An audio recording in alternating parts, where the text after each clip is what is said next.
Bapak PJ Bupati Pamekasan atau yang mewakili, ada rumah muda. Biasanya rumah muda ini bisa mewakili PJ Bupati, bisa mewakili Bapak Kepala Bapkes Papua. Semoga rumah muda selalu diberikan sehat oleh Allah Subhanahu wa taala. Terima kasih rumah muda. Perempuan luar biasa. Jadi kalau nanti ada teman-teman wartawan, perempuan hebat dalam pemilu dan pilkada Pamekasan, rumah muda orangnya. Bisa diangkat portfolionya. Sudah punya cucu tapi luar biasa. Setiap diundang kita, diundang KPU, selalu beliau yang datang. Begitu Pak Halili. Semoga sehat rumah muda. Termasuk di dalam beberapa komunikasi kami Bawaslu dengan Pemkab, dengan Bapkes Bangpol, pintunya rumah muda. Kalau rumah muda tidak ACC, Pak Kepala Bapkes Bangpol sudah ke rumah muda Pak Sukma, begitu. Di luar biasa sampean, adalah kunci sampean ini di suksesnya pemilihan serentak 2024 di Kabupaten Pamekasan.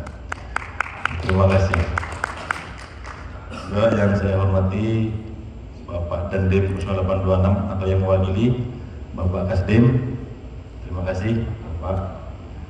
Dan juga yang saya hormati Bapak Kapolres Kabupaten Pamekasan atau yang mewakili Bapak Kasat Reskrim. Calon Kapolres. Amin.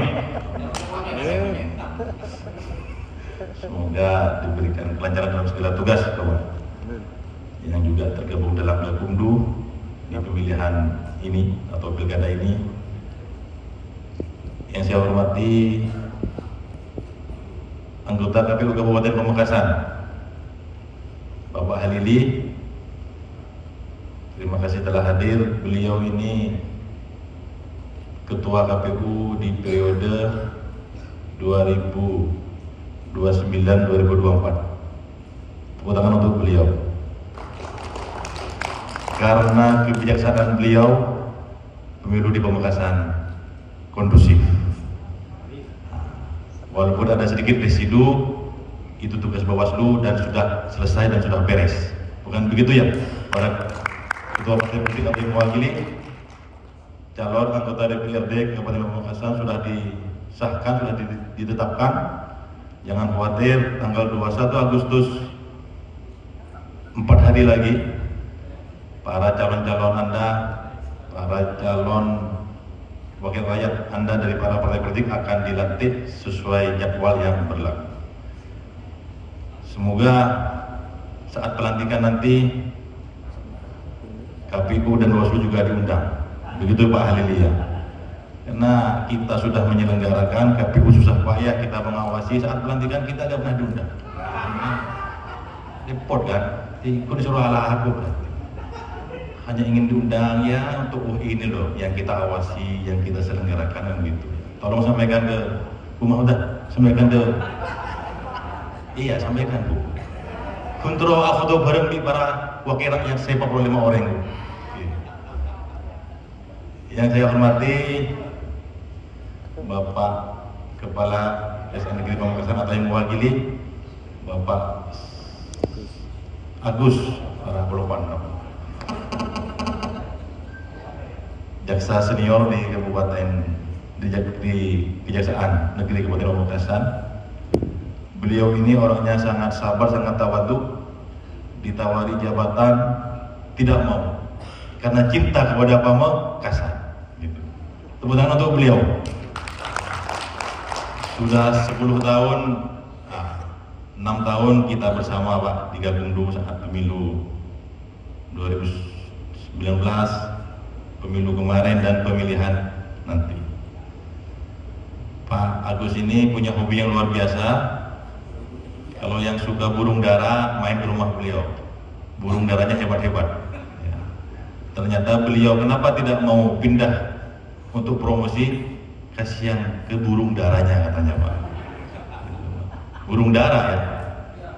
Jangan dipisah-pisah burung dara. Gitu. Terima kasih.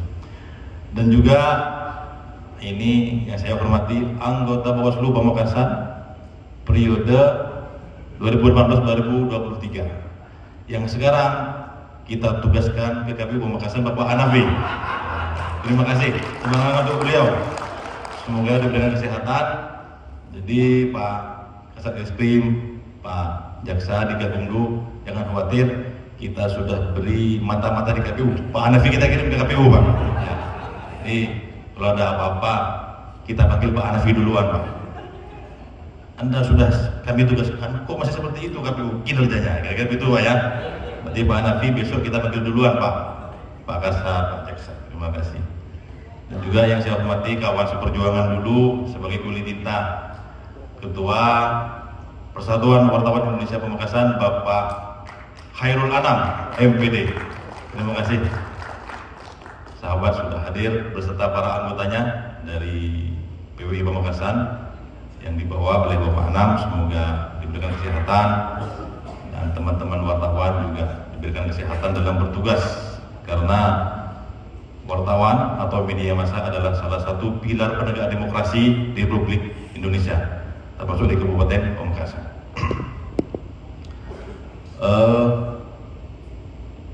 Yang saya hormati para ketua partai politik atau yang mewakili yang sudah hadir di undangan kami.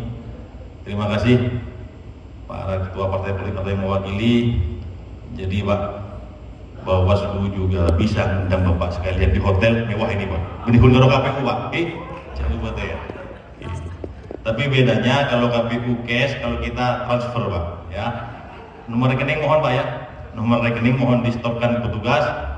Rekening yang hadir, Pak ya, bukan rekening ketua partai, Pak. Jadi ketua partai diwakili, berarti rekening yang hadir ke sini. Kalau yang hadir ke sini adalah perwakilan, rekeningnya milik ketua partai, masuk ketua partai, tak meno, ya. Jadi yang rekening yang di store yang hadir ke sini, termasuk para undangan yang lain, ya. Karena memang kita diminta oleh RI untuk berhati-hati dalam hal anggaran, maka kita memang segalanya harus serba transfer. Karena kalau cash itu ada kemungkinan catut-mencatut ngajak saya. Nah, tapi kalau Bawaslu bersih, Pak, pengawas, Pak, masa pengawas nggak bersih, Pak, kan malu kita kan. Apa kata dunia kan begitu. Masuk Pak Kasat, rekeningnya, Pak, gitu, Pak. Cepi ke saya dapat, Pak. Ngajak saya cepi ke saya dapat, Pak. Ya, 10%, Pak. Jasa otoritas jasa keuangan. Bercanda, Pak ya. Dan juga yang saya hormati para anggota Bawaslu Kabupaten Pamekasan, Bapak Abdullah Saidi selaku Koordinator Divisi Pencegahan Partisipasi Masyarakat dan Humas, juga Bapak Fauzan Adima, Koordinator Divisi Hukum dan Penyelesaian Sengketa, dan Bapak Koordinator Sekretariat Bapak Abdul Bari, serta yang saya hormati dan banggakan para ketua Panwaslu Kecamatan dan anggota seluruh Kabupaten Pamekasan. Jadi Bapak Ibu sekalian, para pasukan kita di kecamatan kita undang semua ke sini dalam rangka untuk memberikan informasi kepada para pasukan bahwa inilah titik kerawanan-kerawanan di pemilihan serentak 2024 di Kabupaten Pamekasan. Kita sudah menganalisa indeks kerawanan pemilihan di Kabupaten Pamekasan. Nanti akan kita sampaikan kepada media massa dan juga kepada pasukan. Karena tugas kita pengawas pemilu menindak itu adalah solusi terakhir. Kita diminta untuk mengutamakan pencegahan, mencegah agar tidak terjadi pelanggaran. Sudah dicegah pun masih terjadi pelanggaran, itulah yang akan kita tangani. Ada 1, 2, 3 pelanggaran kita tangani. Di dalam pemilu kemarin kita menangani kurang lebih 22 dugaan pelanggaran, baik melalui temuan dan laporan, baik dari pelanggaran administrasi, pidana dan yang lain. Bapak Ibu sekalian, tentunya pertama-tama marilah kita mengucapkan rasa syukur kepada Allah Subhanahu wa taala atas nikmat yang terus diberikan kepada kita sekalian. Sampai sekarang kita diberikan kesehatan, kesempatan untuk terus bisa bersilaturahmi. karena silaturahmi pertama bisa memperpanjang umur, bisa memperbaiki kita sehat, dan yang kedua bisa memperlancar rezeki kita masing-masing. Asalkan kita bersilaturahminya secara ikhlas, bukan terpaksa.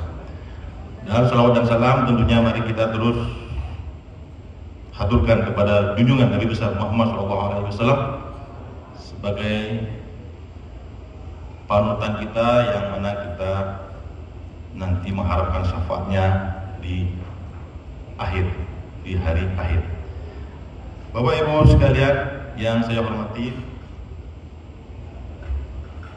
pada kesempatan kali ini acara kita adalah tentang pengawasan partisipatif, bahwa Bawaslu itu tidak bisa bergerak sendiri di dalam mengawasi pelaksanaan pemilu dan pemilihan kepala daerah 2024 ini, karena kita terbatas.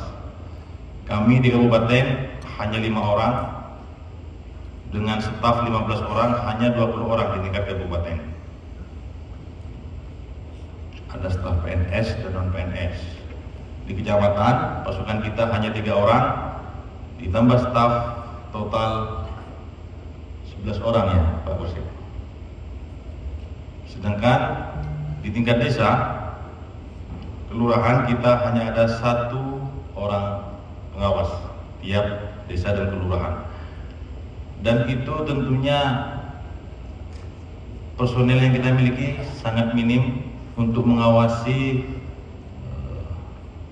pelaksanaan pemilihan seluas Kabupaten Pamekasan ini. Maka dari itu kami perlu peran serta masyarakat melalui partai politik. Tolong bantu kami untuk ikut mengawasi. Partai politik silahkan mengawasi partai politik yang lain, dipersilahkan. Silahkan mengawasi masyarakat, silahkan mengawasi para ASN terkait netralitas, termasuk TNI, Polri, termasuk mengawasi KPU, mengawasi kita Bawaslu. Kita dibantu. Kita membuka posko pengaduan 24 jam di kantor Bawaslu Kabupaten Pamekasan. Silahkan datang ke kantor Bawaslu Kabupaten Pamekasan untuk menyampaikan pengaduan-pengaduan. Ada nomor HP-nya, ada emailnya, ada medsos, silahkan disampaikan di situ. Untuk menyampaikan laporan resmi, silahkan datang ke kantor Bawaslu Kabupaten Pamekasan. Bapak Ibu sekalian yang saya hormati,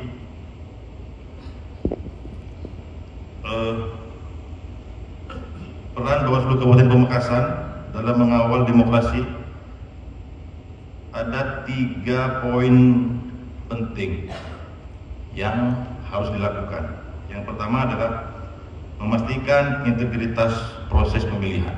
Jadi kita sebagai pengawas pemilu harus memastikan bahwa proses pemilihan kepala daerah di Kabupaten Pamekasan nanti, yang mana kita akan memilih gubernur dan bupati, harus memastikan kita sebagai pengawas memastikan bahwa itu benar-benar terlaksana secara sesuai aturan, memastikan pelaksanaan berjalan secara demokratis, dan prosesnya, penyelenggaranya benar-benar berintegritas. Kemudian yang kedua, menindak pelanggaran-pelanggaran yang terjadi di dalam pemilihan. Maka pertama tadi kita memastikan pelaksanaannya sesuai aturan, itu kita lakukan pencegahan-pencegahan. Kita sudah memberikan beberapa surat pencegahan, yang mana di dalam administrasi kita adalah surat imbauan. Kita sudah memberikan imbauan kepada Bapak Bupati Kabupaten Pamekasan, Bapak PJ Bupati maksud kami, untuk menjaga netralitas para ASN di Kabupaten Pamekasan. Sudah kita kirimkan. Kemudian kita juga sudah mengirim surat imbauan kepada Forkopimda, kepada Kapolres, pada Pak Dandim, Pak Kajari dan yang lain, untuk menjaga netralitas bawahannya. Termasuk kita juga sudah mengirim imbauan kepada para ketua partai politik. Kalau belum menerima mungkin sedang proses dikirim Pak, untuk bagaimana partai politik menaati segala aturan pemilihan ini. Termasuk sering kita memberikan himbauan kepada KPU Kabupaten Pamekasan bagaimana di dalam segala tahapan dilaksanakan sesuai aturan yang berlaku. Bahkan KPU itu kalau kita nggak kirim, KPU-nya minta alhamdulillah Pak himbauan gitu. Jadi jangan khawatir Pak, kita kirim lagi nanti Pak. Itu bentuk pencegahan. Setelah itu dikirim namun masih ada pelanggaran-pelanggaran, maka tugas kedua kita adalah menindak setiap pelanggaran-pelanggaran yang terjadi, setiap dugaan pelanggaran yang terjadi di dalam segala proses tahapan pemilihan ini. Ada 4 jenis pelanggaran. Ada pelanggaran administrasi yang itu fokusnya kepada para penyelenggara dan para pengusung calon nanti ketika penyelenggara baik KPU, Bawaslu dan jajarannya dalam melaksanakan tugasnya tidak sesuai aturan, maka bisa dikenakan sanksi administrasi, termasuk para partai politik, para parpol yang dalam melaksanakan proses-proses pencalonan ini tidak sesuai aturan yang berlaku juga akan bisa dikenakan sanksi administrasi. Kemudian yang kedua ada pelanggaran pidana pemilu, tentunya yang berhubungan dengan pasal-pasal pidana pemilu di Undang-Undang Pemilihan. Money politik yang selalu menjadi sorotan dari pemilu ke pemilu, dari pemilihan ke pemilihan. Kemudian ada pelanggaran kode etik. Nah, ini termasuk saya selaku Ketua Bawaslu juga rawan dikenakan kode etik ketika saya melaksanakan tugas tidak sesuai dengan sumpah janji saya, termasuk yang lain, anggota yang lain, KPU dan jajarannya, Panwaslu Kecamatan, PPK dan lain sebagainya. Kemudian pelanggaran yang keempat adalah undang-undang lainnya, yaitu pelanggaran yang tidak tercantum di dalam undang-undang pemilihan. Undang-undang lainnya misalnya tentang netralitas ASN, netralitas TNI Polri dan lain sebagainya. Ketika kita menangani pelanggaran ternyata tidak ada di dalam, tidak diatur dalam undang-undang pemilihan, maka masuk undang-undang lainnya dan itu kita mengumpulkan data-datanya, kemudian kita serahkan ke instansi berwenang untuk memberikan sanksi kepada yang bersangkutan yang diduga melanggar undang-undang, melanggar tahapan atau segala macam yang terjadi di proses pemilihan tersebut. Kalau ASN di komisi ASN, kalau TNI Polri tentunya di kesatuannya, di komite etik masing-masing. Seperti itu kurang lebih Bapak Ibu sekalian. Kemudian pencegahan kita lakukan ketika masih ada pelanggaran kita tangani, maka yang terpenting di sini adalah kita melakukan edukasi kepada masyarakat. Jadi kegiatan ini adalah bentuk dari edukasi kepada masyarakat bahwa ini ada tahapan pemilihan, ini ada penyelenggaranya, ini ada pengawasnya. Seperti apa tugas pengawas? Seperti yang saya sampaikan, mari kita dibantu. Karena kita hanya terbatas, mata kita terbatas, mohon dibantu. Segala informasi dan segala macam itu sangat berarti bagi kita. Sampaikan saja kepada kita segala macam informasi yang Ibu dapatkan, Bapak Ibu dapatkan. Ketika itu diduga, perilaku itu diduga melanggar aturan pemilihan, sampaikan kepada kita, akan kita tangani. Tentunya ketika unsurnya masuk, buktinya cukup, kita teruskan. Ketika unsur bukti tidak cukup, unsurnya kurang, akan kita lengkapi. Ketika tetap dan unsurnya tidak memenuhi, tentunya itu akan dihentikan. Bapak Ibu sekalian yang saya hormati, kenapa? Nah, ini yang menjadi pertanyaan kepada kita semua. Kenapa harus ada pengawas pemilu atau pemilihan di negeri ini, di republik ini? Ya. Kenapa kok gak kita serahkan saja kepada KPU, kepada partai politik, kepada aparat?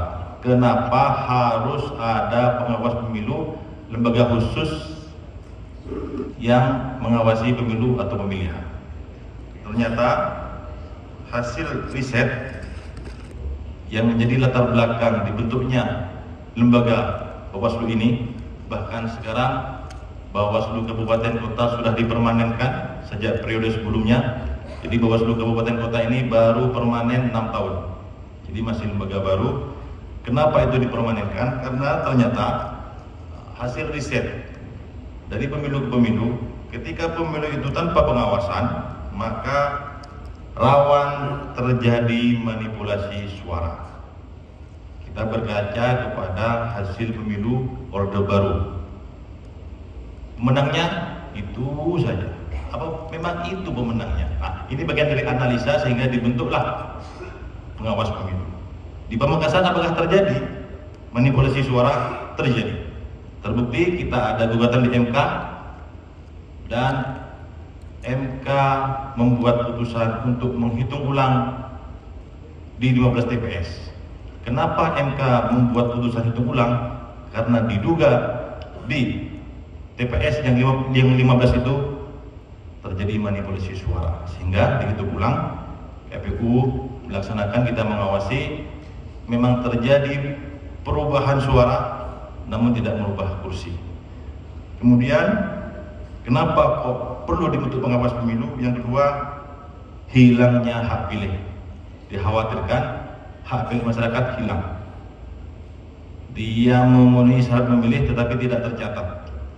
Ada yang tidak memenuhi syarat tapi tercatat, misalnya orang meninggal. Nah, ini banyak di lapangan orang meninggal masih tercatat dan sebagainya, belum berhak memilih.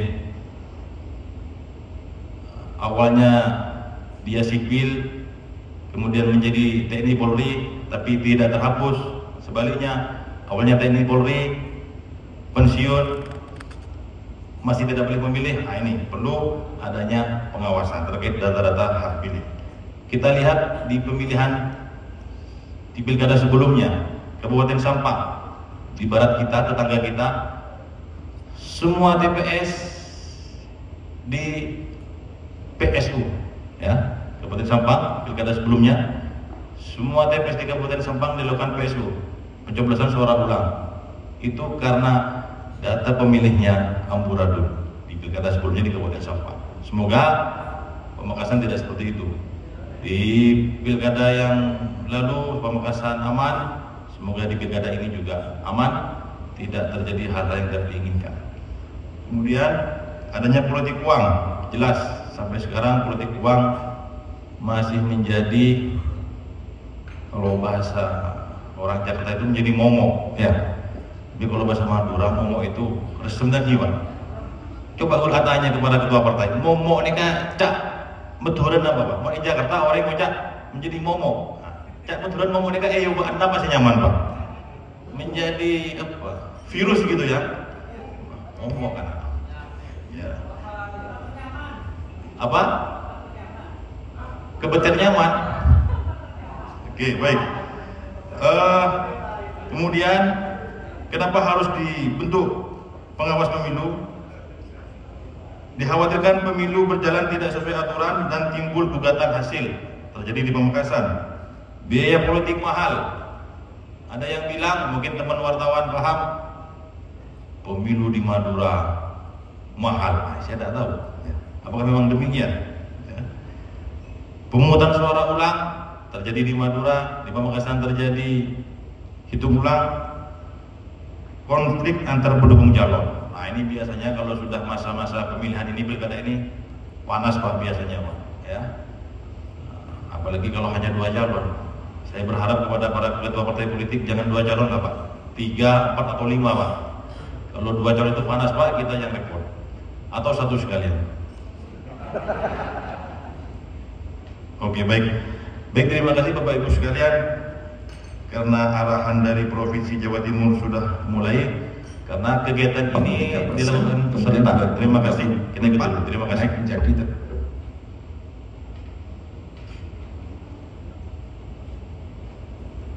pasti pemilihan DPD juga naik dari